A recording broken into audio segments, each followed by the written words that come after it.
کہ فَاسْتَجَبْنَا لَهُ وَنَجَّيْنَاهُ مِنَ الْغَمِّ، ہم نے اس کی دعا قبول کر لی اور ہم نے اسے غم سے نجات دی۔ تو اس سے یہ پتہ چلتا ہے کہ جب ہم آیت کریمہ پڑھتے ہیں، لا الہ الا انت سبحانک انی کنت من الظالمین، اللہ کے سوا کوئی عبادت کے لائق نہیں، اے اللہ تو پاک ہے، میں یقیناً ظالموں میں سے، قصور میرا اپنا ہے، گناہ میرے اپنے ہیں، غلطیاں میری ہیں۔ جب انسان اپنی غلطی کا اعتراف کرتا ہے تو اللہ تعالیٰ اس سے بڑا خوش ہوتا ہے، کیونکہ شیطان نے تکبر کیا تھا، ابا، انکار کیا، واستکبرا، اور تکبر کیا، وکان من الکافرین، اور وہ کافروں میں سے ہو گیا۔ تو جب انسان اللہ کے حکم سے انکار کرتا ہے اور تکبر کرتا ہے کہ میں بڑی چیز ہوں، اور اللہ کا حکم نہیں مانتا، تو پھر اللہ تعالیٰ کی ناراضگی آتی ہے۔ شیطان انسان کا دشمن ہے، شیطان انسان کے پیچھے لگا رہتا ہے، اور وہ اس کے دل میں طرح طرح کے خیالات ڈالتا ہے، وسوسے ڈالتا ہے، اور کبھی کبھی اس کو ایسی باتیں سجاتا ہے، اللہ نے تمہارے لیے کیا کیا، تمہاری تو کوئی دعا ہی قبول نہیں ہوتی، کوئی فائدہ نہیں اللہ تعالیٰ کو پکارنے کا، جاؤ کسی اور کے پاس۔ لیکن ہم دیکھتے ہیں کہ کس طرح اللہ سبحانہ وتعالیٰ نے اس دعا کی بدولت یونس علیہ السلام کو معاف فرما دیا، اور یونس علیہ السلام کو غم سے نجات دی، اور ساتھ ہی خوشخبری دی کہ اور سارے مومنوں کو بھی ہم ایسے ہی نجات دیتے ہیں۔ یعنی مطلب کیا تھا کہ اگر کوئی شخص کسی تکلیف اور غم اور مصیبت کے وقت یہ دعا پڑھتا ہے تو اللہ تعالیٰ اس کی تکلیف کو دور کر دیتے ہیں۔ سب کو آتا ہے یہ آیت کریمہ؟ سنائے مجھے۔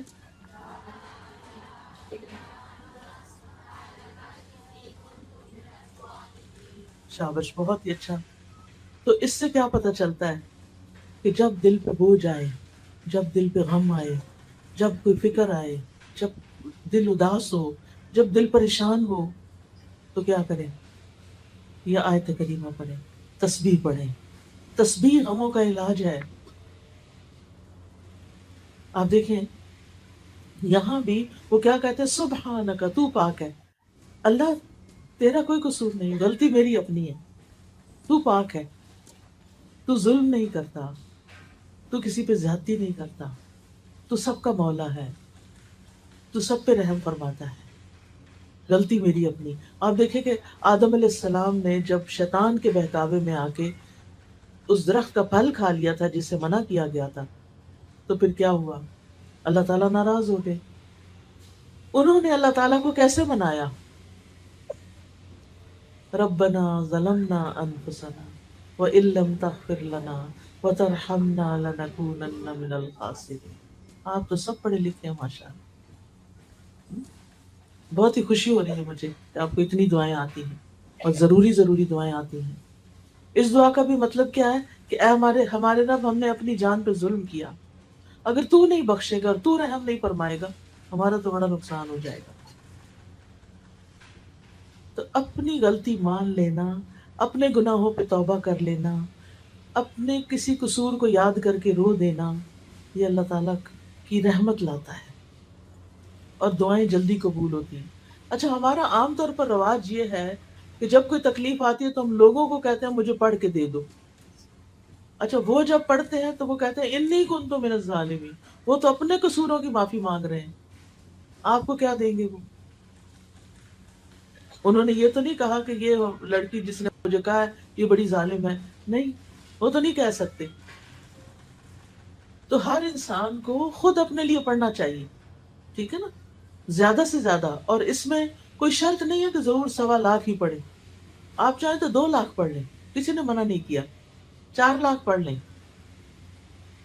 یا آپ چاہیں تو جتنی دفعہ آپ سے پڑھا جاتا پڑھ لیں۔ لیکن اصل چیز کیا ہے کہ آپ کے اندر ایک تاثیر ہونی چاہیے، پڑھتے وقت آپ کا دل رونا چاہیے، اللہ میری سے غلطی ہو گئی ہے، اس وجہ سے میری شامت آئی ہے، آپ مجھے معاف کر دیں۔ تو اپنی غلطیوں کا اعتراف جو ہے یہ انسان کی سرشت میں ہے۔ شیطان نہیں مانتا اپنی غلطی، اور جو انسان اپنی غلطی نہ مانے وہ شیطان کا بھائی ہے، ٹھیک ہے نا۔ اب ہمیں دوسروں کو تو ہم نہیں منوا سکتے، لیکن ہم اپنی اپنی فکر تو کر سکتے ہیں نا، اپنی مشکلات سے تو نکلنے کے لیے یہ وظیفہ کر سکتے ہیں اور کرتے رہنا چاہیے۔ تو اس آیت سے یہ بات پتہ چلتی ہے کہ تسبیح کرنا، لا الہ الا اللہ پڑھنا، اس میں دو چیزیں پڑھی انہوں نے، لا الہ الا انت، ویسے اور دوسرے لفظوں میں ہم کہتے ہیں لا الہ الا اللہ، اس لیے غم کا علاج لا الہ الا اللہ میں، اللہ کے سوا کوئی عبادت کے لائق نہیں۔ جب کبھی دل بوجھل ہو، کثرت سے پڑھے لا الہ الا اللہ، لا الہ الا اللہ، لا الہ الا اللہ، آپ دیکھیں گے تھوڑی دیر کے بعد آپ کا دل ہلکا ہونے لگے۔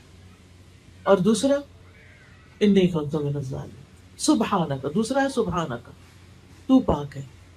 تو اس میں ہم کیسے پڑھ سکتے ہیں؟ سبحان اللہ، سبحان اللہ، سبحان اللہ، ایک دفعہ سبحان اللہ کہنے سے زمین اور آسمان کے بیچ کی فضا بھر جاتی ہے، اتنا بڑا کلمہ ہے یہ۔ ایک دفعہ الحمدللہ کہنے سے میزان بھر جاتا ہے، اتنے وزنی ہے یہ کلمات۔ اللہ کا ذکر بہت بڑی چیز ہے، معمولی چیز نہیں ہے۔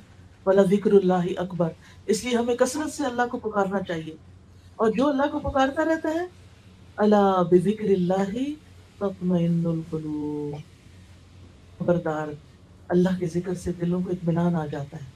لیکن ہم اکثر یہ بھول جاتے ہیں، ہم بھول جاتے ہیں کہ اللہ کے ذکر میں اطمینان ہے، اللہ کے ذکر میں سکون ہے۔ تو اللہ سبحانہ وتعالیٰ کو ہر حال میں یاد کرتے رہیں، اور تسبیح پڑھتے رہیں، اور لا الہ الا اللہ توحید کا اقرار کرتے رہیں۔ اس دعا کے بارے میں نبی صلی اللہ علیہ وسلم نے فرمایا، یونس علیہ السلام ذوالنون کی دعا جب وہ مچھلی کے پیٹ میں تھے، یعنی لا الہ الا انت سبحانک انی کنت من الظالمین، جب بھی کوئی مسلمان کسی معاملے میں ان الفاظ کے ساتھ اپنے رب سے دعا کرے، اس کی دعا ضرور قبول ہوگی۔ یعنی اگر آپ کی کوئی اور دعائیں بھی ہیں، کوئی حاجتیں ہیں، تو یہ تسبیح پڑھ کے ایک دفعہ پڑھے، دو دفعہ پڑھے، تین دفعہ، پانچ دفعہ، جتنا آپ کے پاس ٹائم ہے، یا دعا مانگنے سے پہلے آپ پڑھ لیں اور پھر اپنی دعا کریں۔ بچوں کے ایگزامز ہیں، یا کوئی جاب کا مسئلہ ہے، یا کاروبار کا مسئلہ ہے، یا کوئی بیمار ہے، یا کوئی دکھی ہے، پریشان ہے، تو آپ کیا کریں؟ دعا کریں، اپنے لیے بھی کریں، دوسروں کے لیے بھی کریں۔ مسلمان کی دعا مسلمان کے حق میں قبول ہوتی ہے، اور اس کے لیے فرشتہ دعا کرتا ہے، یا اللہ اس کو بھی یہی عطا فرما۔ اسی طرح رسول اللہ صلی اللہ علیہ وسلم نے فرمایا، کیا میں تمہیں ایسی چیز نہ بتا دوں کہ جب تم میں سے کسی آدمی کو کوئی رنج و الم ہو، دنیا کی آزمائشوں میں سے کوئی آزمائش آ جائے، اور وہ اس دعا کو پڑھے تو اس کی تکلیف دور ہو جائے گی؟ تو آپ سے کہا گیا کیوں نہیں؟ آپ نے فرمایا وہ مچھلی والے کی دعا ہے، لا الہ الا انت سبحانک انی کنت من الظالمین۔ اس دعا کو دعائے کرب کہا جاتا ہے، یعنی کرب و بلا کے وقت یہ دعا پڑھی جائے۔ اس دعا میں نا چار چیزوں کو وسیلہ بنایا گیا ہے، ایک توحید کو، ایک تسبیح کو کہ اللہ ہر عیب سے پاک ہے، اور پھر اپنی عبادت کے اقرار کو، اور اپنی غلطیوں کے اعتراف کو۔ یہ چار چیزیں ہیں خاص اس دعا کے اندر، جس کی وجہ سے دعا کی قبولیت ہوتی ہے۔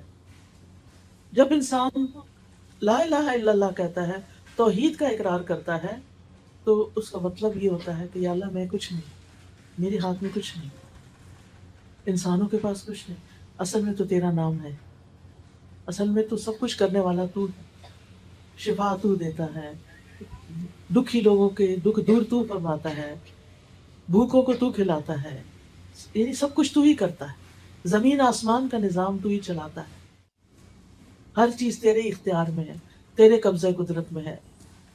تو جب ہم یہ اقرار کرتے ہیں تو پھر اس کے نتیجے میں اللہ تعالیٰ ہم سے راضی ہوتا ہے، کیونکہ اللہ تعالیٰ سب سے بڑا ہے، اور اللہ تعالیٰ کو یہ پسند ہے کہ بندے اس کی بڑائی کا اظہار کریں۔ پھر اللہ تعالیٰ ہر عیب اور ہر نقص سے پاک ہے، اور جب ہم یہ یقین کر لیتے ہیں نا، تو پھر ہمارے دل میں اللہ تعالیٰ کے لیے بدگمانی نہیں آتی، پھر بندہ اللہ سے ناراض نہیں ہوتا۔ کئی لوگوں کو دیکھا گیا ہے، اگر ان کا مسئلہ حل نہ ہوتا نماز ہی چھوڑ دیتے ہیں۔ توبہ توبہ، اس سے توبہ کرنی چاہیے، کبھی بھی اللہ تعالیٰ کے ساتھ ضد نہیں لگانی چاہیے۔ کیا کوئی اللہ سے جیت سکتا ہے؟ کوئی اللہ کو ہرا سکتا ہے؟ ہرگز بھی نہیں، کبھی بھی نہیں ہو سکتا۔ اس لیے اپنی یعنی اپنی غلطیوں کو دیکھنا چاہیے، اللہ تعالیٰ سے بدگمان نہیں ہونا چاہیے۔ بعض اوقات ایسا ہوتا ہے کہ ہماری زندگی میں کوئی ایسی چیز آ جاتی ہے جو ہمیں بڑی ناپسند ہوتی ہے، مثلاً کسی لڑکی کی شادی کسی ایسی جگہ ہو گئی کہ اس کے سسرال اس کو پسند نہیں ہے، کسی کو اپنا شوہر پسند نہیں، کسی کے لیے کوئی اور مشکل کھڑی ہو گئی، ایسی چیزیں زندگی میں ہوتی رہتی ہیں نا۔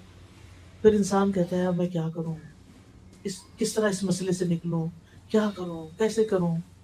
لیکن جب وہ یہ دیکھتا ہے کہ اللہ تعالیٰ فرماتے ہیں قرآن مجید میں عسیٰ ان تکرہوا شیئا ویجعل اللہ فیہ خیرا کثیرا، ہو سکتا ہے ایک چیز تمہیں سخت ناپسند ہو اور اللہ تعالیٰ اس میں بہت بڑی خیر ڈال دے۔